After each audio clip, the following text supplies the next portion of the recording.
ഏറ്റവും പ്രധാനപ്പെട്ട ഒരു വാർത്ത സുപ്രീം കോടതിയിൽ നിന്ന് വരുന്നുണ്ട്. ഇലക്ട്രൽ ബോണ്ട് കേസിൽ കേന്ദ്ര സർക്കാരിന് തിരിച്ചടി.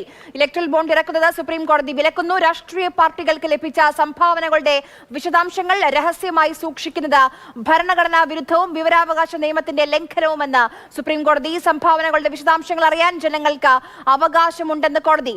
പി ബസന്ത വിവരങ്ങളുമായി. ബസന്ത, ചീഫ് ജസ്റ്റിസ് അടങ്ങിയ 5 അംഗ ബെഞ്ചാണ് ഇതിൽ വാദം കേട്ടിരുന്നത്. എന്താണ് വിധി?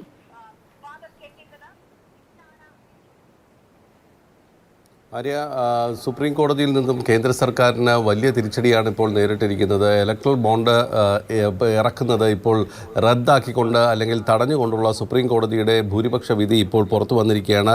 ഇലക്ട്രൽ ബോണ്ട് സംബന്ധിച്ച എല്ലാ വിവരങ്ങളും തെരഞ്ഞെടുപ്പ് കമ്മീഷന് കൈമാറാനാണ് ഇപ്പോൾ സുപ്രീം കോടതി നിർദ്ദേശം നൽകിയിരിക്കുന്നത്. ഈ വിവരങ്ങൾ തെരഞ്ഞെടുപ്പ് കമ്മീഷൻ പരസ്യപ്പെടുത്തണമെന്നും സുപ്രീം കോടതി വ്യക്തമാക്കിയിരിക്കുന്നു. ഇലക്ട്രൽ ബോണ്ടുകൾ ഇറക്കുന്നത് സുപ്രീം കോടതി ഇപ്പോൾ വിലക്കിയിരിക്കുകയാണ്. കമ്പനികളും സ്ഥാപനങ്ങളും രാഷ്ട്രീയ പാർട്ടികൾക്ക് നൽകുന്ന വൻ സംഭാവനകൾ പലതും ഏകപക്ഷീയമാണെന്ന് സുപ്രീം കോടതി വ്യക്തമാക്കി. സർക്കാർ സംവിധാനങ്ങളെ സ്വാധീനിക്കാനാണ് ഇത്തരം സംഭാവനകളെന്നാണ് സുപ്രീം കോടതിയുടെ കണ്ടെത്തൽ. ഇലക്ട്രൽ ബോണ്ടിന് വേണ്ടി ആദായ നികുതി നിയമത്തിലും ജനപ്രാതിനിധ്യ നിയമത്തിലും കൊണ്ടുവന്ന ഭേദഗതികളൊക്കെ തന്നെ ഭരണഘടനാ വിരുദ്ധമെന്നാണ് സുപ്രീം കോടതി ചീഫ് ജസ്റ്റിസ് DY ചന്ദ്രചൂഡിൻ്റെ അധ്യക്ഷതയിലുള്ള 5 അംഗ ഭരണഘടനാ ബെഞ്ചിലെ ഭൂരിപക്ഷ വിധിയിൽ പറയുന്നത്. തെരഞ്ഞെടുപ്പിലെ കള്ളപ്പണ ഇടപാടുകൾ തടയാനുള്ള ഏക മാർഗം ഇലക്ട്രൽ ബോണ്ട് അല്ല എന്ന് സുപ്രീം കോടതി വ്യക്തമാക്കുകയും ചെയ്തിരിക്കുന്നു. ഇലക്ട്രൽ ബോണ്ടിലൂടെ ലഭിക്കുന്ന ഫണ്ടിനെ സംബന്ധിച്ച വിശദാംശം രഹസ്യമായി വെക്കുന്നത് ഭരണഘടനാ വിരുദ്ധമെന്നാണ് ചീഫ് ജസ്റ്റിസ് ഇപ്പോൾ വ്യക്തമാക്കിയിരിക്കുന്നത്. ഇതിൻ്റെ അടിസ്ഥാനത്തിലാണ് എല്ലാ വിവരങ്ങളും തെരഞ്ഞെടുപ്പ് കമ്മീഷന് കൈമാറാനും ആ വിവരങ്ങളൊക്കെ തന്നെ തെരഞ്ഞെടുപ്പ് കമ്മീഷൻ പരസ്യപ്പെടുത്തണമെന്നും സുപ്രീം കോടതി ഇപ്പോൾ നിർദ്ദേശം നൽകിയിരിക്കുന്നത്.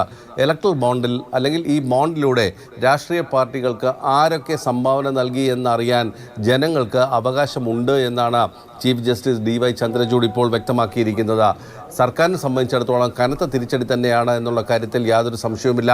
ഇനി ഒരു വിധിയും കൂടിയുണ്ട്. പക്ഷേ ഈ 2 അഭിപ്രായങ്ങളും ഒന്നാണ്. ചില വ്യത്യസ്തമായ കാഴ്ചപ്പാടുകൾ അല്ലെങ്കിൽ നിരീക്ഷണങ്ങൾ മാത്രമാണ് ഇതിലുള്ളത് എന്നാണ് ഇപ്പോൾ ചീഫ് ജസ്റ്റിസ് വ്യക്തമാക്കിയിരിക്കുന്നത്. ഏതായാലും ഭൂരിപക്ഷ വിധിയിൽ കൃത്യമായ കണ്ടെത്തൽ തന്നെയാണ് സുപ്രീം കോടതി നടത്തിയിരിക്കുന്നത്. കനത്ത തിരിച്ചടിയാണ് കേന്ദ്ര സർക്കാരിന് ഇപ്പോൾ ഇതിലൂടെ ലഭിച്ചിരിക്കുന്നത്. ആര്യ, ഈ കഴിഞ്ഞ ബജറ്റിൽ 2018 മുതൽ ഈ സ്കീം നിലവിൽ വന്നതിന് ശേഷം SBI മാത്രം, സ്റ്റേറ്റ് ബാങ്ക് ഓഫ് ഇന്ത്യ മാത്രം ഇലക്ട്രൽ ബോണ്ട് വഴി 16,518 കോടിയുടെ ബോണ്ടുകൾ നൽകിയെന്ന് കേന്ദ്രമന്ത്രി പങ്കജ് ചൗധരി തന്നെ വ്യക്തമാക്കിയിരുന്നു. ബസന്ത, എന്തൊക്കെ കാര്യങ്ങളിൽ മാറ്റം വരും ഇന്നത്തെ ഈ സുപ്രീം കോടതി വിധിയോടെ? ആര്യ, സ്റ്റേറ്റ് ബാങ്ക് ഓഫ് ഇന്ത്യക്ക് മാത്രമാണ് ഇലക്ട്രൽ ബോണ്ട് ഇറക്കാൻ അധികാരമുള്ളത് ഈ നിയമപ്രകാരം. അതുവഴി SBI ഇറക്കിയിട്ടുള്ള എല്ലാ ബോണ്ടുകളും വാങ്ങിച്ചിരിക്കുന്നതിൽ 90% ലഭിച്ചിരിക്കുന്നത് BJPക്കാണെന്നാണ് ഒരു റിപ്പോർട്ടുള്ളത്. അതായത് ഇലക്ട്രൽ ബോണ്ട് വഴി പണം ലഭിച്ചിരിക്കുന്നത് BJPക്കാണ്. ഏകദേശം 3500 കോടി രൂപയോളം തന്നെ BJPക്ക് ഇതിലൂടെ ലഭിച്ചു എന്നുള്ളൊരു കണക്കുണ്ട്. കോൺഗ്രസിനാകട്ടെ വെറും 160 കോടി രൂപ മാത്രമാണ് ലഭിച്ചതെന്നാണ് കണക്കാക്കപ്പെടുന്നത്. ഏതായാലും സുപ്രീം കോടതിയുടെ ഈ നിർണായക വിധിയോടുകൂടി ആരൊക്കെ അല്ലെങ്കിൽ ഏതെല്ലാം കമ്പനികൾ, ഏതെല്ലാം വ്യക്തികളാണ് എല്ലാ രാഷ്ട്രീയ പാർട്ടികൾക്കും സംഭാവന നൽകിയിട്ടുള്ളത് എന്നുള്ള കാര്യം ഇപ്പോൾ വ്യക്തമാകുന്നു. ഈ രണ്ടാമത്തെ വിധിയും കൺകറൻ്റാണ്. അതായത് ഈ ചീഫ് ജസ്റ്റിസിൻ്റെ ഭൂരിപക്ഷ വിധിയോട് തന്നെ ചേർന്ന് നിൽക്കുന്നത് തന്നെയാണ് രണ്ടാമത്തെ വിധിയും. പക്ഷേ ചില നിരീക്ഷണങ്ങൾ കൂടി അധികമായി ഉണ്ട് എന്നുള്ളതല്ലാതെ ഇപ്പോഴത്തെ സാഹചര്യത്തിൽ നോക്കിയാൽ തെരഞ്ഞെടുപ്പ് രംഗം ശുദ്ധീകരിക്കുന്നതിന് എന്ന് അവകാശപ്പെട്ടുകൊണ്ട്, കള്ളപ്പണം ഒഴുക്ക് തടയുന്നതിന് എന്ന് അവകാശപ്പെട്ടുകൊണ്ട് കേന്ദ്ര സർക്കാർ 2017 അന്നത്തെ അന്തരിച്ച ധനമന്ത്രി അരുൺ ജെയ്റ്റ്ലി കൊണ്ടുവന്ന ഇലക്ട്രൽ ബോണ്ട് പദ്ധതി പൂർണ്ണമായും റദ്ദാക്കുന്ന ഒരു സാഹചര്യമാണുള്ളത്.